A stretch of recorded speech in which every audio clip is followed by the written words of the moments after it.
Selamat siang teman-teman, kembali lagi dengan saya Fredrickson.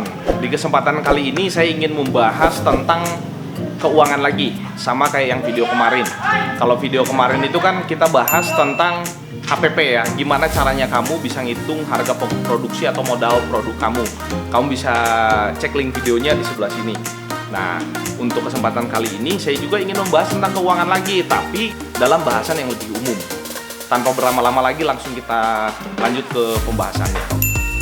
Yang pertama, laporan keuangan itu bisa kamu gunakan sebagai indikator kamu mengetahui posisi keuangan perusahaan kamu pada saat ini. Contohnya kayak gimana? Kayak yang pertama, kamu bisa tahu uang kas kamu ada berapa. Ya, kamu juga bisa tahu persediaan kamu sekarang berapa dalam jumlah rupiah. Lalu kamu juga bisa tahu tentang berapa jumlah hutang dan piutang kamu. Selain itu juga kamu bisa tahu berapa biaya operasional kamu per hari, per minggu, per bulan, per tahun. Jadi kamu bisa tahu apakah perlu diefisiensikan atau enggak.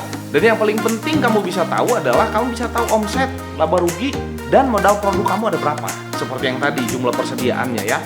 Jadi ini tuh penting banget untuk kamu ketahui kalau kamu ingin mengembangkan bisnis kamu jauh lebih besar lagi. Itu yang pertama.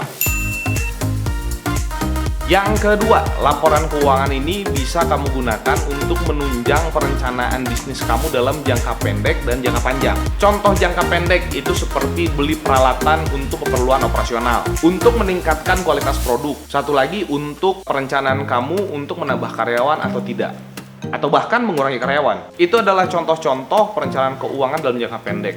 Sebenarnya masih banyak lagi, tapi itu yang paling sering dilakukan dalam sebuah perusahaan. Lalu kita lanjut ke contoh jangka panjang. Contoh jangka panjang itu biasanya yang punya waktu lebih panjang lagi. Biasanya sih lebih dari 1 tahun. Misal contoh, kamu akan mengambil keputusan untuk mau sewa ruko lebih besar lagi atau tidak, perbanyak produk atau tidak. Seperti nanti nih, sekarang kan bulan Januari 2022.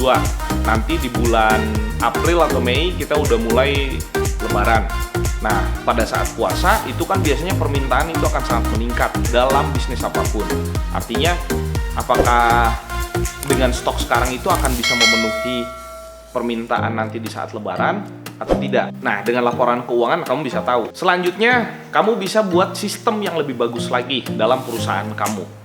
Karena tentu aja dalam sebuah perubahan dalam bisnis itu pasti membutuhkan biaya, perubahan apapun itu. Apalagi kalau kamu mau bikin bisnis kamu jadi lebih baik lagi. Selain itu juga kamu bisa lakukan perencanaan untuk memperbesar lini bisnis atau memperbesar cabang, memperbanyak cabang lagi, ya kan? Nah, hal-hal kayak gini itu bisa kamu lakukan dengan laporan keuangan. Itu adalah alasan yang kedua. Kita lanjut ke yang ketiga.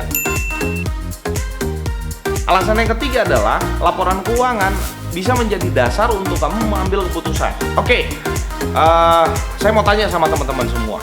Apakah kamu bisa mengambil keputusan berdasarkan data dari bisnis kamu? Contoh seperti yang tadi saya bilang, apakah kamu harus menambah jumlah stok produk atau tidak nanti pada saat Lebaran? Kapan waktu untuk kamu untuk menambah stok produknya?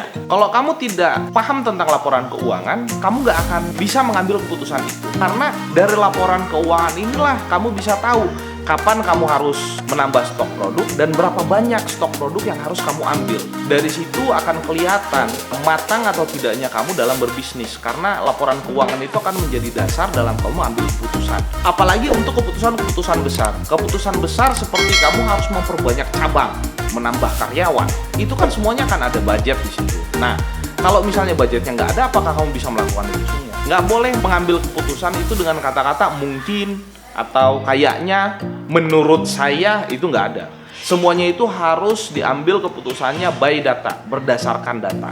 Itu yang ketiga, dasar pengambilan keputusan. Lalu alasan yang terakhir. Alasan yang keempat, laporan keuangan dapat digunakan sebagai jaminan hutang ke bank.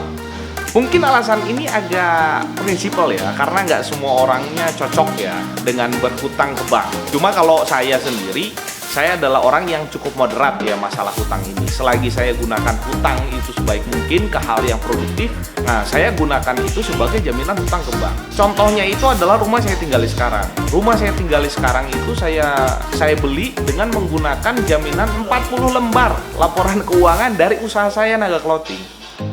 Ya, Itu adalah prestasi yang menurut saya luar biasa untuk saya saat ini ya. Pada awalnya saya pun nggak yakin, tapi di saat saya sudah menjalani ternyata memang bisa.